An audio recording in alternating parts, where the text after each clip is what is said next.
ज्यादा major benefit नहीं मिलने वाला। नहीं, मैं कम समय की बात नहीं कर रहा, और ये मैं यहाँ पर ये भी बोलना चाहूँगा, ये समय हमने तय नहीं किया है। ये उन वैज्ञानिकों ने जिस इस डिवाइस को बनाया है, उन्होंने उन जगहों पर लगाया है। शायद वहाँ के कुछ एक नॉर्म्स हैं जिसके बारे में जोशी जी बता रहे थे, शूट्स हैं, लोग उस 60 सेकंड में अपने को सेव कर सकते हैं। लेकिन फिर भी एक उम्मीद की किरण है कि 60 सेकंड में अगर ग्राउंड फ्लोर पर ही रहने वाले या ग्राउंड फर्स्ट वाले हैं, कम से कम वो तो सेफ निकल सकते हैं अगर कोशिश करें तो। खैर, हम उम्मीद ही देख सकते हैं, लेकिन आप दोनों बने रहें, क्योंकि पापुआ न्यू गिनी में भी जबरदस्त भूकंप आ रहे हैं। 6.9 तीव्रता का भूकंप आया है, जो प्रशांत महासागर यानी पैसिफिक ओशन के रिंग ऑफ फायर पर मौजूद है। यहां सबसे ज्यादा अर्थक्वेक्स और ज्वालामुखी की गतिविधियां यहीं पर होती हैं।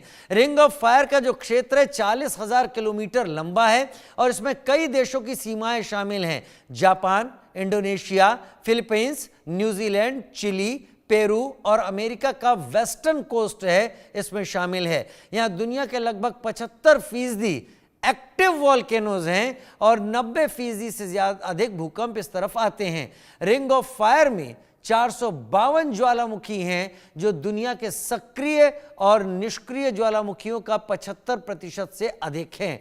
जापान में माउंट फुजी, फिलीपींस में माउंट पिनातुबो, अमेरिका में माउंट सेंट हेलेंस, इंडोनेशिया में माउंट क्राकाताउ, सारे यही हैं। यही वजह है कि यहां पर तगड़े झटके महसूस होते हैं। तो डॉक्टर विजय कुमार जोशी इस वक्त मेरे साथ जुड़े हुए हैं। 60 सेकंड वर्सेस 60 मिनट या और कोई दूरी, हम भूकंप को लेकर कितना तैयार हैं, ये हमारे लिए काफ़ी अहम सवाल है, क्योंकि आप पूर्व डायरेक्टर हैं जीएसआई के। आप बेलाग इन चीज़ों को सामने रखेंगे। हम विकास की ऊंचाइयां तो हासिल कर रहे हैं, लेकिन हमें तैयार ज़रूर रहना होगा इन चीज़ों के लिए। भुज का भूकंप हमारे लिए एक सबक की तरह था, जो 2001 में आया था, अगर मैं गलत नहीं हूं तो। डॉक्टर विजय कुमार, मैं उम्मीद करूंगा हम तैयारी कैसे करते हैं, हम योजनाएं कैसे बनाते हैं और पॉलिसी को ज़मीन पे कैसे उतारते हैं, देहरादून का वो एग्जाम्पल ज़रूर आप सामने रखें। डॉक्टर विजय कुमार, देखिए 2001 में जो भूकंप आया था, कच्छ वाला, गुजरात वाला, जी बहुत भयंकर भूकंप था। और उस भूकंप को आप विश्वास नहीं मानेंगे, 26 जनवरी की सुबह फ्लैग होइस्टिंग के टाइम भूकंप आया था, जी लखनऊ में था। और हमारी टीम जो है रात को 2 बजे, कम से कम 60 जियोलॉजिस्ट की टीम रात को 2 बजे गुजरात पहुंच चुकी थी, अहमदाबाद पहुंच चुकी थी, और वहाँ से वो स्प्रेड आउट कर गए थे।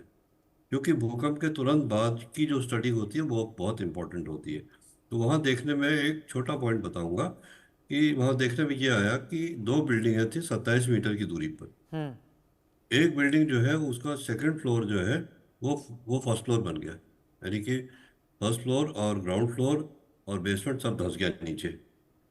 और जो दूसरी बिल्डिंग थी वो इंटैक्ट खड़ी रही 27 मीटर की दूरी पर। इसका मतलब ये है कि माइक्रो साइस्मिक जोनेशन का रोल बहुत इंपॉर्टेंट है। उसके बाद जब वहाँ नया कंस्ट्रक्शन हुआ, वहाँ के मुख्यमंत्री बदले और नया कंस्ट्रक्शन हुआ, उस कंस्ट्रक्शन में उन्होंने 5 साल के अंदर पूरा रिकंस्ट्रक्ट कर दिया, सारे मकान भूकंप रोधी हैं। और हमारी उस टीम को उस समय के मुख्यमंत्री ने गुजरात में इनवाइट किया कि आप लोग आके देखिए।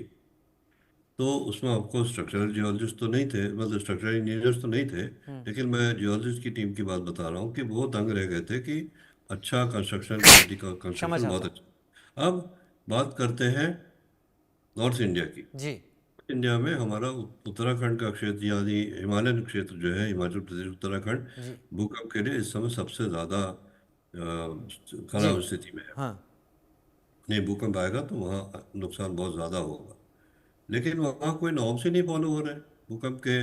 भूकंप रोधी कंस्ट्रक्शन तो छोड़ दीजिए, कंस्ट्रक्शन के ही कोई नॉर्म्स नहीं फॉलो हो रहे हैं।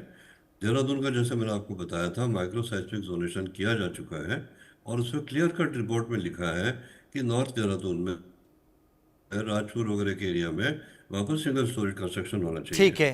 वहाँ पर अभी 2 साल पहले 12 मंजिल का होटल तो मैं ही देख करके आया था। और सेंट्रल उसी तरह देहरादून, से मध्य पढ़ सेंट्रल मध्य देहरादून, देहरादून सेंट्रल देहरादून में 2 फ्लोर तक, और आपने ये भी 2 शायद मंजिल बोला था कि साउथ देहरादून में शायद 3 फ्लोर तक है, लेकिन पूरा देहरादून हाई राइज बिल्डिंग से भर गया है। लेकिन अब तो वहाँ पर देहरादून ऋषिकेश में मल्टी स्टोरेज के अलावा और कुछ दिखाई नहीं देता।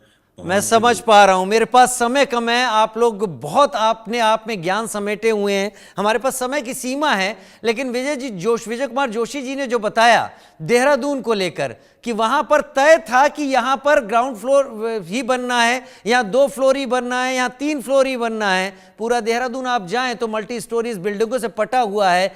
अब ऐसी स्थिति में कोई आपदा